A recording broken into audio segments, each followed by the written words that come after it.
గురుపే నమ. ప్రభోదిని ఏకాదశి నవంబర్ 1 శనివారం రోజున ప్రబోధిని ఏకాదశి సమయం, వ్రతకథ ప్రాముఖ్యత, ఆచారాలు మరియు తేదీలు.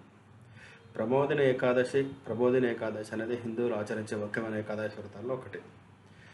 దేవ్ ఉత్థానియ ఏకాదశిని కూడా పిలుస్తారు. అంటే విష్ణుమూర్తి నిద్ర లేస్తారనమాట. 4 నెలలు నిద్రలో ఉండి లేచి దాన్ని దేవ్ ఉత్థాని అనమాట. ఉట్టిన అంటే హిందీలో లేవడం కదా, అట్లా అనమాట దేవ్ ఉత్థాని అంటే. ఈరోజు సంప్రదాయం హిందూ క్యాలెండర్లో కార్తీక మాసం శుక్లపక్ష చంద్రుడి క్షీణదశ ఏకాదశి తేదీలో వస్తుంది. ఇది నవంబర్ నెలకు అనుగుణంగా ఉంటుంది. ప్రబోధిని ఏకాదశి వ్రతం విష్ణువుకి అంకితం చేయబడింది. దేశంలో వివిధ ప్రాంతాలలో వైష్ణవులు దీన్ని పూర్తి ఉత్సాహంతో మరియు ఉత్సాహంగా ఆచరిస్తారు. భక్తులు విష్ణు యొక్క దైవిక ఆశీర్వాదాల కోసం కోరుతాన్ని ప్రార్థిస్తారు.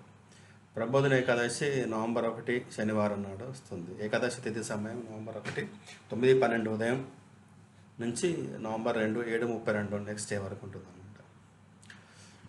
ఈ రోజున పవిత్రమైన తులసి వివాహ వేడుకను కూడా నిర్వహిస్తారు. మరియు చాతుర్మాస కాలం విష్ణు తన నిశ్వనిద్రలో ఉన్నప్పుడు ప్రబోధిని ఏకాదశి ముగిస్తుంది. హిందూ గ్రంథాల ప్రకారం విష్ణు శయని ఏకాదశి నాడు నిద్రపోయి ప్రబోధిని ఏకాదశి రోజు విష్ణుమూర్తి మేల్కొంటాడు. ప్రబోధిని ఏకాదశిని ఉత్థాన ఏకాదశి అని, విష్ణు ప్రబోధిని అని, దేవ ప్రబోధిని ఏకాదశి అని కూడా అంటారు. ఈ ఏకాదశిని కార్తీక శుక్ల ఏకాదశి లేదా కార్తీక ఏకాదశి అని కూడా అంటారు.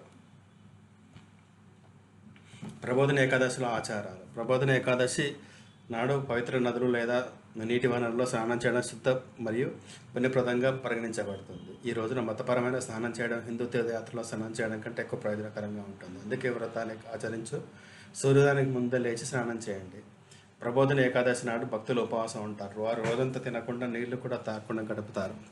వ్రతాన్ని ఆచరించే వారు వ్యక్తి సాయంత్రం విష్ణు ఆలయాన్ని సందర్శించి అక్కడ జరిగే పూజా కార్యక్రమంలో పాల్గొంటాడు.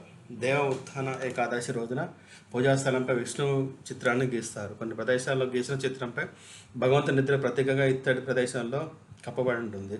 విష్ణువును దీపాలు, పండ్లు మరియు కూరగాయలతో పూజిస్తారు. భక్తులు భక్తి పాటలు లేదా భజనలు పాడి తమ ప్రభువుని నిద్ర నుంచి మేల్కొల్పుతారు. తర్వాత అందరిపై ఆశీర్వాదం కురిపించమని ప్రార్థిస్తారు. విష్ణువు నిద్ర నుండి మేల్కొల్పడానికి పిల్లలు రాత్రిపూట చాలా శబ్దాలు చేస్తారు మరియు ఆవాల నూనెతో జ్యోతులు వెలిగిస్తారు.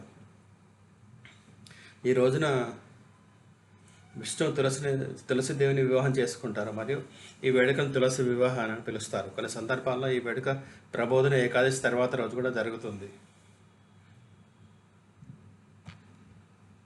ప్రబోధిని ఏకాదశి ప్రాముఖ్యత. ప్రబోధిని ఏకాదశి రోజు ఉపవాసం ఉన్న వారికి ఆశీర్వాదాలు లభించాలి. వందలాది రాజసూయ యాగాలు మరియు వేలాది అశ్వమేఘాలు చేసే వ్యక్తులు పొందేంత ఆశీర్వాదాలకు సమానంగా ఉంటుంది. వైభవము, సంపద, తెలివి, రాజ్యము మరియు ఆనందము ఇవన్నీ వస్తాయి ఈ రోజు ఉపవాసం ఉండడం వల్ల పొందగలిగే వాటిలో ఆశీర్వాదాలు. ఇంకా ఈ పవిత్రమైన రోజున ఉపవాసం ఉండడం వల్ల వారి పాపాలను ప్రక్షాళన చేసుకోవచ్చు. బ్రాహ్మణ హత్య వంటి ధర్మమైన పాపాలు చేసిన వ్యక్తులు కూడా క్షమించబడతారు మరియు నరకానికి వెళ్లకుండా రక్షించబడతారు. ఈ వ్యక్తి యొక్క పాపాలు మాత్రమే కాకుండా అతని కుటుంబం యొక్క తప్పులు కూడా క్షమించబడతాయి. అంతేకాకుండా ప్రబోధిని ఏకాదశి నాడు వ్రతం ఆచరించడం వల్ల వారు చనిపోయిన పూర్వీకులను కూడా నరకం నుండి రక్షించి మోక్షాన్ని పొంది వైకుంఠాన్ని వెళ్ళడానికి సహాయపడుతుంది. హరిబోధిని రోజున ఈ ఉపవాసం ఉండే వ్యక్తి ఆనందం మరియు మోక్షాన్ని పొందుతాడు. అదేవిధంగా ప్రబోధిని ఏకాదశి రోజున స్నానం చేయడం మరియు విష్ణు యొక్క స్తోత్రాలను జపించడం వల్ల దైవిక ఆనందాన్ని పొందవచ్చు. తినకుండా ఉండడం వల్ల వారు చాంద్రాయణ ప్రతిజ్ఞా ఫలాన్ని కూడా పొందుతారు. త్యాగాలు, బహుమతులు మరియు వాజపేయ కంటే వేదాలు మరియు ఇతర పవిత్ర గ్రంథాల నుండి పఠింపబడిన కథలు మరియు స్తోత్రాలను విష్ణు ఎక్కువగా ఇష్టపడతాడు. ప్రబోధిని ఏకాదశి అంటే ఏమిటి? ప్రబోధిని అంటే సంస్కృతంలో 2 పదాల సమ్మేళనం. ప్రభు, బోధిని. సంస్కృతం ప్రభు అంటే దేవుడు లేదా ప్రభు అని అర్థం. బోధిని అంటే మేల్కొల్పని. ప్రబోధిని అంటే భగవంతుడు మేల్కొనే రోజు అని సముచితంగా అనువాదిస్తారు. ఇది విష్ణు తన విశ్వనిద్ర నుండి మేల్కొనే క్షణాన్ని సూచిస్తుంది. ఇది శయన ఏకాదశి నాడు ప్రారంభమవుతుంది. ఈ ఏకాదశి హరిబోధిని ఏకాదశి మరియు దేవ ఉత్థాని ఏకాదశి అని కూడా పిలుస్తారు. ఈ 2 భగవంతుని దివ్య విశ్రాంతి నుండి మేల్కొనేటప్పుడు వచ్చే ఏకాదశి సూచిస్తాయి. నేను ప్రబోధిని ఏకాదశి వ్రతాన్ని ఎప్పుడు విరమించగలను అని ప్రశ్న అన్నమాట. 2025 ప్రబోధిని ఏకాదశి కోసం పారాయణ సమయం నవంబర్ 2 మధ్యాహ్నం 1:15 నుండి 3:30 వరకు. సంస్కృతంలో ఉపవాసం చేసే చర్యను వ్రతం అని పిలుస్తారు. ఉపవాసాన్ని ముగించడానికి ఉద్దేశించిన సమయం భోజనమైన తర్వాత దాన్ని పారాయణలో పాల్గొనడం ద్వారా ఉపవాసాన్ని ముగించడం తప్పనిసరి. ఏకాదశి వ్రతాలకు హరివాసర కాలం ముగిసిన తర్వాత మాత్రమే అనుచరులు పారణ ఆచారాన్ని పఠిస్తారు. ధన్యవాదాలు.